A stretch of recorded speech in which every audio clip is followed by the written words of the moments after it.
Hi friends, last 6 মাস ধরে আমরা আমাদের মিশন আইএএস অ্যাডভেঞ্চারের অনেকটা রাস্তা অতিক্রম করে ফেলেছি। লাস্ট ক্লাস পর্যন্ত আমরা জিএস পেপার 3 এর সেকেন্ড চ্যাপ্টার শেষ করেছি। চলো আমরা এবার ফার্দার প্ল্যানিং করি, ফার্দার স্ট্র্যাটেজি বানাই, যাতে কিনা আমরা আরও বেশি রাস্তায় এগিয়ে যাই। আমরা ইউপিএসসি মেইন এর সিলেবাস কেন তুলেছি প্রথমেই, কারণ কি প্রিলিমসের পর মাত্র 3 থেকে 4 মাসের মতো সময় থাকে মেইনসের প্রিপারেশনের জন্য, যেটা কিনা খুবই ইম্পসিবল একটা ব্যাপার, যে 3-4 মাসের মধ্যে এতগুলো পেপার কমপ্লিট করা। এর জন্য আমরা ইউপিএসসি মেইনকেই ফোকাস করলাম প্রথমে 1 বছর, তারপর নেক্সট বছর আমরা প্রিলিমসের জন্য প্রিপারেশন নেব। ঠিক আছে? আচ্ছা, তো ইউপিএসসি মেইনের প্রায় 9খানা পেপার হয়, যেখানে কিনা compulsory paper 1 Bangla, paper 2 compulsory paper 2 English, 3 নম্বর পেপার হচ্ছে SA paper, GS paper 1, GS paper 2, GS paper 3, GS paper 4 optional paper. এখানে কম্পালসারি পেপার 1 এর মধ্যে রচনা থাকছে, তারপর গ্রামার ব্যাকরণ থাকছে, আবার এখানে কিছু রাইটিং স্কিল, এখানেও রাইটিং স্কিল আছে, এখানে রাইটিং স্কিল আছে, সঙ্গে গ্রামার আছে, হ্যাঁ, এসএ আছে। ঠিক আছে? এখানে 100 নম্বরের, এখানে 100 নম্বরের এসএ পেপারে 125 নম্বরের দুটো রচনা লিখতে হয়। এটা কিন্তু র্যাঙ্কিং এর সময় নাম্বার যোগ হয়। আচ্ছা, তার মানে আমরা যখন এই কম্পালসারি পেপার 1-2 এর এসএ প্র্যাকটিস করব, তখন কিন্তু আমরা আমাদের অজান্তেই এসএ পেপারের প্রিপারেশন করে ফেলছি। আচ্ছা, এই এসএ পেপারে যখন আমরা প্রিপারেশন নেব, তার জন্য কিন্তু আমাদেরকে মিনিমাম জিএস পেপার 1, 2, 3, 4 এই সব কটার কিন্তু নলেজ থাকা চাই। কারণ এই 4টে জিএস পেপারের যে নলেজের মাধ্যমে তুমি বিভিন্ন পয়েন্টস ইউজ করবে, কোটেশনস ইউজ করবে, আর্টিকেল আর্টিকেলস কনস্টিটিউশনসের আর্টিকেল ইউজ করবে এই এসএ রাইটিং পেপারটাতে। ঠিক আছে? তার মানে আমরা এটাকে পরে রাখছি, কম্পালসারি পেপার 1, 2, 3 এটাকে পরে রাখছি। কারণ কি এখানেও তুমি যদি রচনা লিখতে যাও, তবু কিন্তু জিএস পেপার 1, 2, 3, 4 সঙ্গে কারেন্ট অ্যাফেয়ার্সের আইডিয়াটা দরকার পড়ছে। তাহলে আমরা এই 3টে পেপারের দিকে এখন দেখছি না, দেখছি আমরা জিএস পেপার 1 এর দিকে। এখানে পড়তে হয় হিস্ট্রি, জিওগ্রাফি, সোশ্যাল সায়েন্স, এই সাবজেক্টগুলো টপিক পড়তে হয়, সঙ্গে কারেন্ট অ্যাফেয়ার্স পড়তে হয়।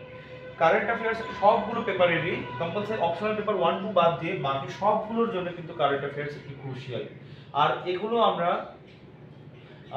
যে বছর পরীক্ষা দেব সেই বছরের আগের জাস্ট তার থেকে 1 বছর আগে থেকে কারেন্ট অ্যাফেয়ার্স প্র্যাকটিস করব। আর তাছাড়া হিস্ট্রি, জিওগ্রাফি, সোশ্যাল সায়েন্স এগুলো কিন্তু আমরা অলরেডি কমপ্লিট করে ফেলেছি। আমরা লাস্ট 5-6 বছরের প্রিপারেশনে তোমরাও হয়তো বেশ কিছুটা প্রিপারেশন নিয়ে ফেলেছো, হিস্ট্রি, জিওগ্রাফি পড়েছো আলাদা করে। তো জিএস পেপার 1 আমি ধরে নিচ্ছি সবার কমপ্লিট আছে। ঠিক আছে? আর তাছাড়াও যদি কোনো স্পেশাল কোনো দরকার পড়ে, স্ট্র্যাটেজি বলার নিয়ে আলোচনা করার দরকার পড়ে, তখন আমি জিএস পেপার 1 নিয়ে আলোচনা করব। তাহলে আমি আপাতত এখানে টিক মার্ক দিয়ে দিচ্ছি, এটা আমাদের সিলেবাস কমপ্লিট। আচ্ছা, জিএস পেপার 2 এখানে আছে পলিটি, ইন্ডিয়ান পলিটি, গভর্নেন্স, তারপর ইন্টারন্যাশনাল রিলেশনশিপ, আর সেই রিগার্ডিং কিছু current affairs. International relationship major পোর্শনটাই কিন্তু কারেন্ট অ্যাফেয়ার্স থেকে পড়তে হয়, আর পলিটি গভর্নেন্সটা পড়তে হবে ইন্ডিয়ান ইকোনমির লক্ষ্মীকান্তের বই থেকে। আর কিছু রাইটিং স্কিলের জন্য এক্সট্রা কিছু পলিটিক্যাল সায়েন্সের বেশ কিছু কনসেপ্টগুলো যখন দরকার পড়বে, তখন আমি সেটা নিয়ে আলোচনা করবো। কিন্তু যেহেতু তোমরা অনেকেই আসো 1-2 বছরের প্রিপারেশন নিচ্ছ, আমি ধরে নিচ্ছি তোমাদের জিএস পেপার 2 কমপ্লিট হয়ে গেছে, ইন্ডিয়ান পলিটির লক্ষ্মীকান্ত বইটাকে কমপ্লিট করে ফেলেছো। যারা একেবারে নতুন তাদের তো আমি বলেই রেখেছি, আমার স্ট্র্যাটেজির ভিডিও তোমরা দেখেছো, যে 1 বছর তোমরা আগে প্রিপারেশন নিয়ে নেওয়া হবে, তারপর মেইনটাকে ফোকাস করবে 1 বছর। আচ্ছা, জিএস পেপার 3 এটা নিয়ে আমি পরে বলছি। জিএস পেপার 4 এখানে আছে ইন্ডিয়ান ইকোনমি, তারপর সায়েন্স অ্যান্ড টেকনোলজি, আর national disaster management, national security, আর হচ্ছে এনভায়রনমেন্টাল সায়েন্স। এই 4টে টপিক আছে। এর মধ্যে সায়েন্স অ্যান্ড টেকনোলজি আমার অলরেডি প্রিপেয়ার করা আছে, কারণ লাস্ট 4 বছর আমি ইউপিএসসি জিও সায়েন্টিস্টের প্রিলিমস কোয়ালিফাই করেছি, মেইনস কোয়ালিফাই করেছি, তখন কিন্তু সেখানে আমি অলরেডি পড়েই ফেলেছি সায়েন্স অ্যান্ড টেকনোলজি। তোমরা আলাদা করে পড়ে নেবে, 2-1টা যেগুলো খুব কঠিন টপিক আছে সেগুলো আমি তার জন্য আমি ভিডিও বানিয়ে দেবো। এবার আসি আমরা ইভিএস, এনভায়রনমেন্টাল সায়েন্স। আমার মনে হয় না খুব একটা বেশি দরকার আছে আর ভিডিও বানানোর, তবু যদি কোনো স্পেশাল কোনো টপিক থাকে আমি অবশ্যই ভিডিও বানাবো। ন্যাশনাল সিকিউরিটি অ্যান্ড ডিজাস্টার ম্যানেজমেন্টের মেইন সিলেবাসে খুবই কম সেকশন দেওয়া আছে, 1-2টো সেকশনই দেওয়া আছে, তার জন্য একটা ছোট্ট বই হয়, তোমরা কিনে নিও। যদি আমিও এখনো যদিও পড়িনি, সেই বইটাকে যখন পড়বো তোমাদেরকে আমি কোনো স্পেশাল কিছু থাকলে তার জন্য ভিডিও বানাবো। আর হলো national security and digestive management, এগুলোর জন্য বই একটু আগে তুমি বললাম অবশ্য, ঠিক আছে। তো এর আমি ধরে নিলাম যে তোমাদের পড়া শেষ, আমার নিজেরও ইকোনমি পড়ে ফেলেছি আমি, আর ইকোনমির উপর 300 খানা ভিডিও বানিয়েছি। সায়েন্স অ্যান্ড টেকনোলজি আমার নিজের থেকে পড়াই আছে, ইভিএসও আমি পড়ে রেখেছি জিও সায়েন্টিস্টের প্রিপারেশনের সময়। তোমরা কিন্তু ইভিএস এর জন্য একটা কাজ করতে পারো, শঙ্কর আইএসটা আগে না পড়ে তোমরা হচ্ছে ঘটনাচক্র পড়তে পারো। ওখানে খুব ছোট 200 পাতার বই হবে, হয়তো 200 পাতার মধ্যে এক একটা চ্যাপ্টারে 1-2 পেজ করে থিওরি দেওয়া আছে, আর সঙ্গে সঙ্গে তোমার কিন্তু ওখানে এমসিকিউ দেওয়া আছে। অর্থাৎ অল্প টাইমের মধ্যে সিলেবাসটাকে তাড়াতাড়ি শেষ করার জন্য খুবই উপযোগী। আর জিএস পেপার 4-এ ইভিএস কিন্তু সেকশন খুব কম দেওয়া আছে, অর্থাৎ ওই বইটা আমার মনে হয় খুবই কাজে আসতে পারে। তারপর যদি তোমার মনে হয় যে আরও কিছু এক্সট্রা সাপ্লিমেন্ট দরকার পড়ে, তখন তুমি শঙ্কর আইএস থেকে পুরো বইটা দরকার নেই, কিন্তু শুধুমাত্র যতটুকু সিলেবাসে মেনশন করা আছে ওইটুকুই শুধুমাত্র তোমরা মানে নোট বানিয়ে নিতে পারো, ঠিক আছে। আমি যে ইভিএস এর নোট মানে ভিডিও বানাবো, প্রিলিমসের জন্য বানাবো, ঠিক আছে, অবশ্যই তোমরা সঙ্গে থেকো। তো আমি আপাতত এটা জিএস পেপার 4টাকে আমি টিক মার্ক দিয়ে দিলাম, ধরলাম আমাদের এটা কমপ্লিট হয়ে গেছে। আর তোমরা অলরেডি হয়তো বিভিন্ন চাকরি পরীক্ষার প্রিপারেশন নিচ্ছ, সেখানে কিছু না কিছু তোমরা ইভিএস কিন্তু পড়ে ফেলেছো, ঠিক আছে। আচ্ছা, বাকি হলো অপশনাল পেপার 1 and 2। এটা তোমরা গ্র্যাজুয়েশন যখন পড়েছো, অনার্স পড়েছো যখন, তখন তোমরা আশা করি তোমরা এগুলো পড়ে নিয়েছো। একার পক্ষে এতগুলো অপশনাল সবার আলাদা আলাদা অপশনাল সম্বন্ধে আলোচনা করা সম্ভব নয়। আমার নিজেরও এক্সপার্টাইজ এতটা নেই যে 5-6টা অপশনাল পেপার নিয়ে আমি আলোচনা করবো, ঠিক আছে। আমি যে লাস্ট ইউপিএসসি মেইনস বসেছি 4বার, ভাভা একাডেমিক রিসার্চ সেন্টারে ইন্টারভিউ দিয়েছি, তার জন্য রিটেন এক্সামের জন্য প্রিপারেশন নিয়েছি, কেমিস্ট্রি পড়েছি প্রচুর, আমার এটা প্রিপেয়ার করা আছে, ঠিক আছে। তো তোমরা আশা করি যখন গ্র্যাজুয়েশন করেছো, অনার্স পড়েছো, তোমরা হয়তো অপশনাল পেপার 1-2 কমপ্লিট করে ফেলেছো, ঠিক আছে।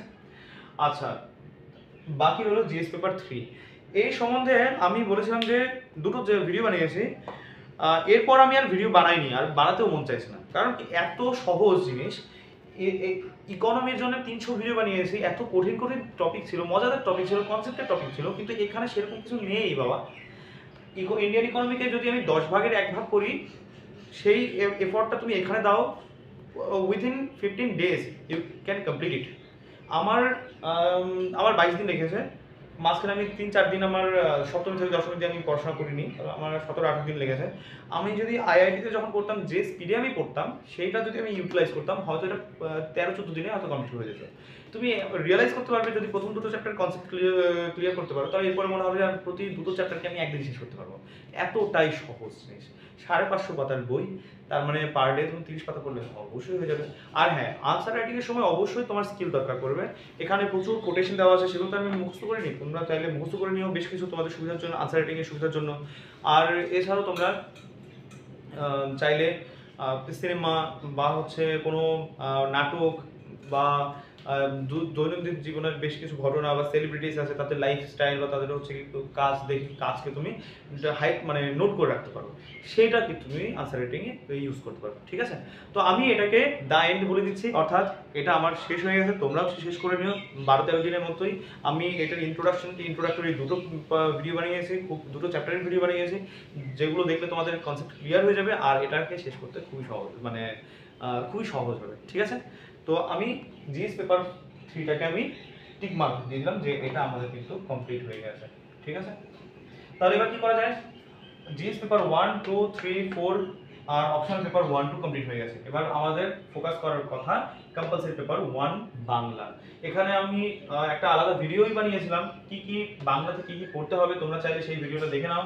আর কম্পালসারি পেপার 2 এর পরেই আসবো, সমস্ত গ্রামার আগে দুটোতে কমপ্লিট করে নিয়ে তারপরে এসে রাইটিংটা বাকি থাকবে, তখন আমি একসঙ্গে এই 3টে পেপারকে আমি প্রিপেয়ার করব, ঠিক আছে। নেক্সট ক্লাস থেকে আমাদের ভিডিও আসতে চলেছে কম্পালসারি পেপার 1 বাংলা গ্রামার, মানে ব্যাকরণ, বাংলা ব্যাকরণ নিয়ে আমি আলোচনা করব, ঠিক আছে। আচ্ছা, তো তাহলে এই বইটা আমি দেখাচ্ছি আরেকবার, এটা কি এম কার্থিকেয়ান, এই বইটা কিনে নিও, সবচেয়ে ভালো হয়। আর টেকনোলজি মিশনের জন্য শুধুমাত্র আইএএস এর প্রিপারেশন নেওয়াই চলে না, সঙ্গে সঙ্গে স্কিল ডেভেলপ করা উচিত নেক্সট জেনারেশনের প্রফিটের জন্য। হ্যাঁ, তাহলে যত বেশি শিখবে, যত বেশি আমরা শিখবো, ততই বেশি আমরা আমাদের বাস্তব জীবনে অ্যাপ্লাই করতে পারবো, ঠিক আছে। মোর নলেজ মোর স্ট্রেংথ, ঠিক আছে।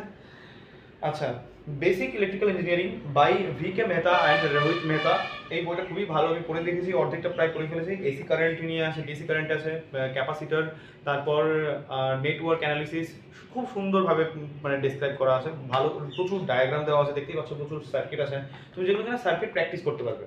শুধুমাত্র থিওরিটিক্যালি প্র্যাকটিস করা যাওয়া উচিত না, সঙ্গে প্র্যাকটিক্যালি করা উচিত। তার জন্য কিছু পয়সার দরকার পড়ে, তোমরা অবশ্যই, আমি এক্সপেক্ট করছি যে তোমরা পয়সা ইনকাম করছো, ইনকাম করে তোমাদের ইনস্ট্রুমেন্ট কিনতে হবে বেশ কিছু, অ্যাম্পিয়ার মাপার জন্য আলাদা ডিজিটাল মেশিন, তারপর রেজিস্ট্যান্স, তারপর কি বলে কারেন্ট লিকেজ হলো কি না, হ্যাঁ, তারপর ম্যাগনেট কিনতে হতে পারে, তারপর ম্যাগনেটিক সার্কিট বানাতে হতে পারে, হ্যাঁ। তো তখন হচ্ছে কি আমরা প্র্যাকটিক্যাল, আমরা শুধুমাত্র থিওরি করবো, স্টাডি করবো না, সঙ্গে প্র্যাকটিক্যাল করবো। আরেকটা বইয়ের নাম বলছি, সেটা হচ্ছে ডিপি কোঠারি অ্যান্ড আইজে নাগরাথের ইলেকট্রিক্যাল মেশিনসের বই। এখানে তোমরা অ্যামেজিং ভাবে DC motor, AC motor, transformer, হ্যাঁ, তারপর ইন্ডাকশন মোটর, সমস্ত কিছু মানে জানতে পারবে কিভাবে তৈরি, মানে কোন কোন প্রিন্সিপালে কাজ করে, কিভাবে কাজ করছে, এখানকার বিভিন্ন সেই মোটরের বিভিন্ন পার্টস নিয়ে এখানে আলোচনা করা আছে, সার্কিট নিয়ে আলোচনা করা আছে, ঠিক আছে। তবে এটা তোমাকে কোনো প্র্যাকটিক্যাল নলেজ দেবে না, তার জন্য আলাদা বই কিনতে হবে, আলাদা ইনস্ট্রুমেন্ট কিনতে হবে, আলাদাভাবে নিজের থেকে প্র্যাকটিস করতে হবে। কোন ইনস্টিটিউটে তুমি চাইলে রাতের মানে নাইট শিফটের কোনো ইনস্টিটিউশনে তুমি জয়েন করতে পারো, সেখানে প্র্যাকটিক্যাল শেখার চেষ্টা করতে পারো, কিছু পয়সা খরচা হবে এতে, কিন্তু তুমি অনেক কিছু জানবে, ঠিক আছে। তাহলে এই বইটা তোমরা চাইলে কিনতে পারো, খুব ভালো বই, হ্যাঁ। তবে এই বইটাকে প্র্যাকটিস করার আগে অবশ্যই এই বইটাকে প্র্যাকটিস করতে হবে, এসি কারেন্ট, ডিসি কারেন্ট সব কিছু বুঝতে হবে, নেটওয়ার্ক বুঝতে হবে, ঠিক আছে। আরেকটা বইয়ের নাম বলবো, সেটা হচ্ছে পিয়ারসনের, এটা ছিল ম্যাকগ্রো হিলের আগের যে বেসিক ইলেকট্রিক্যাল ইঞ্জিনিয়ারিং এর বই, VK মেহতা ছিল, এটা এসটারের বই, এটা খুবই ভালো বই, যে ম্যাকগ্রো হিলসের বই আছে ইলেকট্রিক মেশিনসের। আর লাস্ট একটা বইয়ের কথা বলছি আমি, সিগন্যাল সায়েন্স সিস্টেমসের বই, এটা অ্যালান ভি ওপেনহেইম, তারপর অ্যালান এস ওয়েলস্কি, তারপর হামিদ নওয়াবের বই, ঠিক আছে, পিয়ারসনের বই, খুবই ভালো বই, হ্যাঁ। আশা করি তোমরা টেকনোলজি মিশনটাকে রাখবে, আগে নিয়ে যাবে, সঙ্গে সায়েন্টিফিক ডেভেলপমেন্ট বা হচ্ছে নিজের নলেজকে বাড়িয়ে নেবে, ঠিক আছে। তো এই ভিডিওটা এখানেই শেষ হচ্ছে। নেক্সট ক্লাসে সবাইকে আমি আমন্ত্রণ জানাচ্ছি, আমাদের শুরু হতে যাচ্ছে কম্পালসারি পেপার 1 বাংলা ব্যাকরণ, ঠিক আছে। All the best, by.